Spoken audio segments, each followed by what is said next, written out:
Bismillah, sahabat rahimani wa rahimakumullah.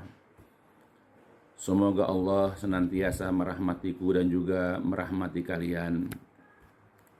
Allah Jalla wa Ala dan juga Rasulullah Sallallahu Alaihi Wasallam sudah banyak memerintahkan dan menganjurkan kepada kita untuk senantiasa mencintai dan memuliakan Al-Quran yang mulia. Kita diperintahkan sebagai muslim untuk senantiasa membaca, menghafal, memahami, dan mengamalkan apa-apa yang ada di dalam Al-Quran.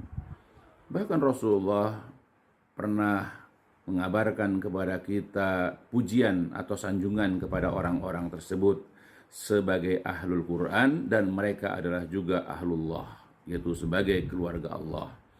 Sebagaimana yang telah disebutkan dalam sebuah riwayat yang diriwayatkan oleh Imam Ahmad, Ibnu Majah dan yang lain-lainnya dari Anas bin Malik radhiyallahu an, bahwa beliau mengabarkan atau menceritakan kepada kita, inna lillahi ahlina minan nas. Qalu wa man hum ya Rasulullah? Qal ahlul Quran hum ahlullahi wa khassatuhu. Ya, Rasul mengatakan sesungguhnya Allah itu memiliki keluarga, ya, di antara manusia atau dari kalangan manusia. Jadi jelas sekali Rasul mengatakan sesungguhnya Allah memiliki ahlin, ya, atau ahlun, keluarga, dan itu minanas, dari kalangan manusia. Sehingga sahabat merasa heran. Lalu kemudian mereka bertanya kepada Rasulullah, manhum ya Rasulullah? Siapakah mereka ya Rasulullah?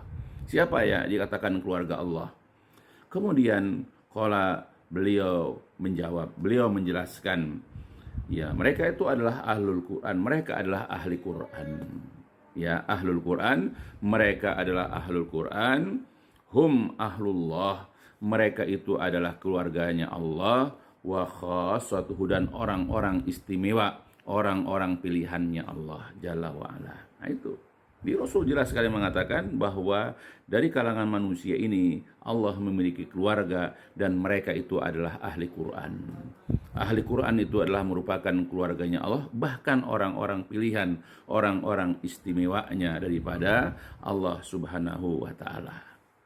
Tetapi yang harus kita pahami bahwa yang dikatakan ahlul Quran itu bukanlah hanya orang yang sekedar membaca dan menghafalkannya, orang yang melafazkan, orang yang membaca Al-Quran dengan suara yang bagus, yang baik makhrajnya, yang baik panjang pendeknya, dan seterusnya. Bukan hanya itu. Kemudian juga orang yang menghafalnya, bukan.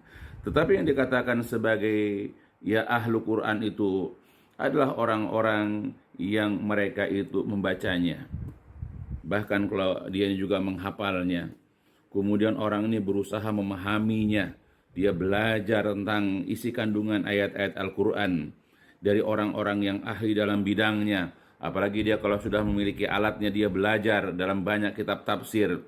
Dia berusaha memahami, menghayati, dan mengerti apa yang ada di dalam kandungan ayat-ayat Al-Quran tersebut. Kemudian dia berusaha mengamalkan apa yang dia sudah pahami. Maka dia amalkan, ya, dia kerjakan, ya, perintah-perintah yang ada di dalam Al-Quran, dan dia pun meninggalkan apa-apa yang dilarangnya. Kemudian juga berusaha dia untuk tidak melanggar, yaitu batasan-batasan, ketentuan-ketentuan yang telah digariskan, yang telah ditentukan oleh Al-Quran. Itu yang dikatakan sebagai ahlul Quran.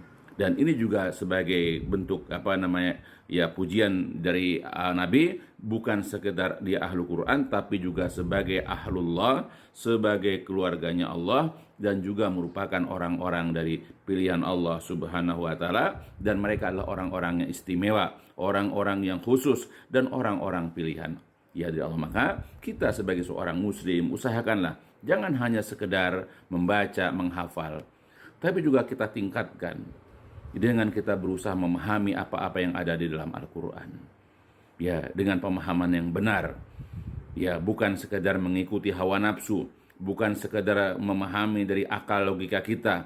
Belajarlah, yaitu Al-Quran, dari orang-orang yang ahli dalam bidangnya, Ya, sehingga kita bisa memahami apa yang ada dalam Al-Quran dengan pemahaman yang sahih, dengan pemahaman yang benar. Setelah itu kita berusaha mengamalkannya. Kita laksanakan perintah-perintahnya, kita tinggalkan larangan-larangannya, dan usahakan kita yaitu tidak melanggar ketentuan-ketentuan dan batas-batas yang telah ditentukan oleh ayat-ayat Al-Quran.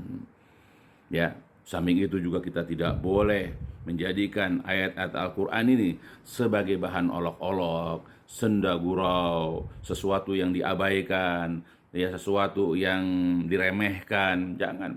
Kita menjadikan Al-Quran adalah sebagai bimbingan buat kita, sebagai petunjuk buat kita, sebagai jalan hidup buat kita.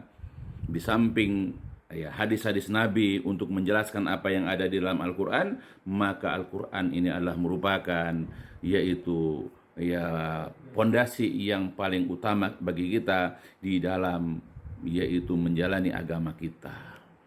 Ya, berusahalah terus untuk menjadi ahlul Quran. Ya, berusaha terus untuk meletakkan diri kita menjadi ahlu Quran dengan cara membaca, menghafal, memahami, dan mengamalkannya. Ya, jadi jangan hanya sekedar membaca dan menghafalnya saja, tapi berusaha lebih daripada itu. Ya, mudah-mudahan kesungguhan kita di dalam membaca, memahami, mengamalkan Al-Quran dapat menjadikan kita sebagai ahli Quran, dan otomatis kita akan menjadi ahlullah dan khosohnya Allah. Jadi keluarganya Allah dan orang-orang pilihan atau orang-orang khususnya Allah. Ya, mudah-mudahan ya kita diletakkan, ditempatkan nanti di sisi Allah sebagai keluarganya Allah. Amin ya mujibas sailin.